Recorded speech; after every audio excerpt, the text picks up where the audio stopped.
can you tell us about intoxicants? Whether it's caffeinated beverages, whether it's alcohol, whether it's drugs, whether it's tea.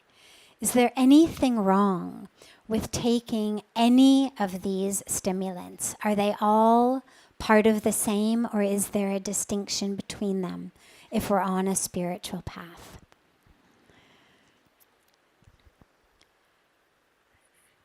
So, the point of a spiritual path is to wake up. But not just wake up the blood vessels. Wake up inside the self. Wake up to the truth of who you are. And so every minute and every moment that we spend not here, not in the present moment, not in the truth of who we are, but running away, is a moment that we've lost. And this is why almost all of the world's spiritual traditions caution us against intoxicants. We are here to connect with, realize, and live the divinity within ourselves. The last thing you want to do is be removed from that. And so any chemical that I need in order to be okay, whether it's neend laane ke liye, whether it's subah utne ke liye, whether it's depression ko dur karne ke liye, whatever it may be for, sleeping, waking, my mood, we always have to keep coming back to the truth, to the self. And so this is why all of the alcohol, the drugs, are things that we know are just escapes.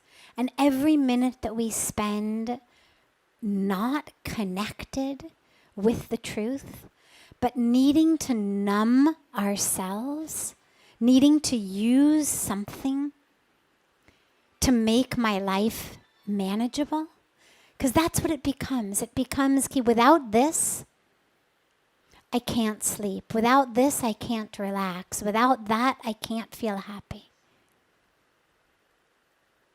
But what our real life is about, what spiritual life is about, is experiencing the joy and the bliss and the truth of who you are. So anything that takes you away from that is definitely going to be something that all of the spiritual teachers are going to say, avoid that.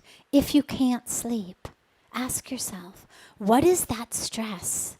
What is that tension in your life? What is that attachment? What are those expectations that keep running in your mind that keep you from sleeping? What is it that you're so attached to in your relationships, in your job, in your life, that it steals your sleep? And this is the path of introspection. And then in terms of things like tea and coffee, these are not things that change our consciousness. There's no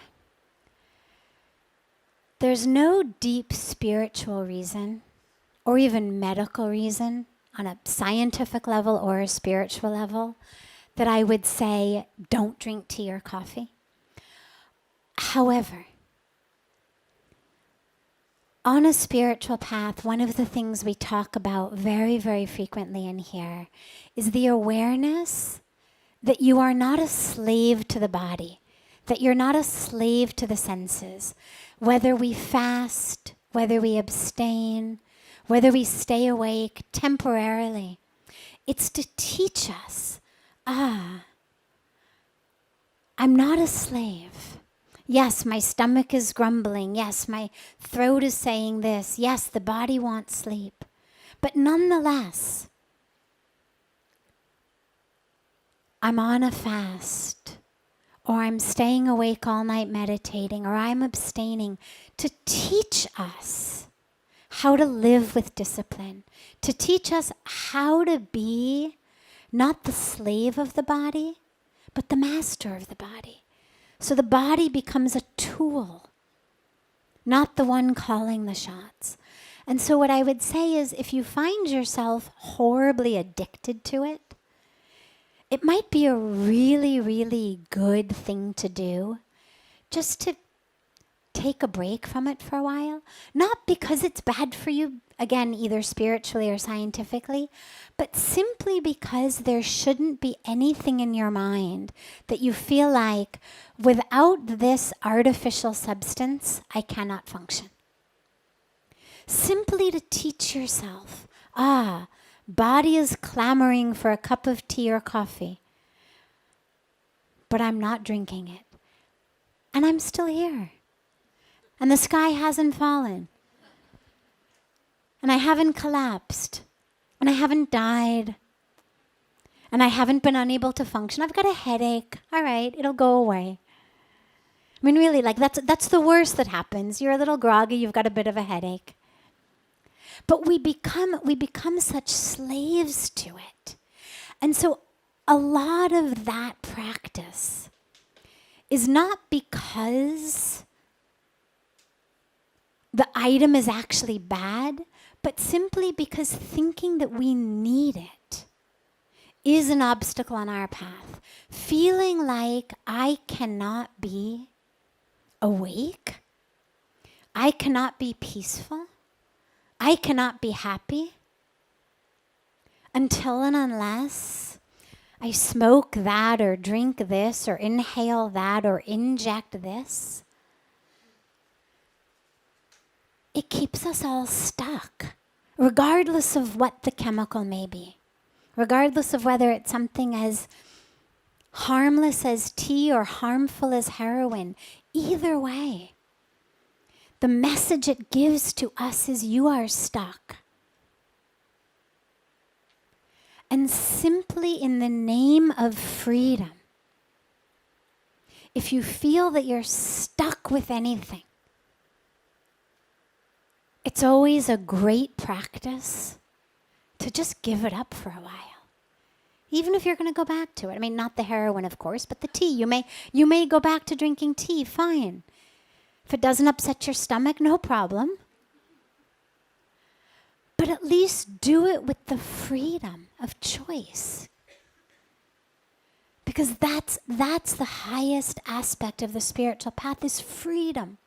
And whether it's freedom from my addiction to a chemical, freedom from my addiction to making people around me do what I want, freedom from my expectations, freedom from my desires, freedom from my fears, freedom from my identity, freedom from my history. That's what all the practices that we do are about, is to get us unstuck from all of that, so that we can actually live in the true freedom of the boundless divinity that we are. And whatever you need to do to get there, it's a great practice.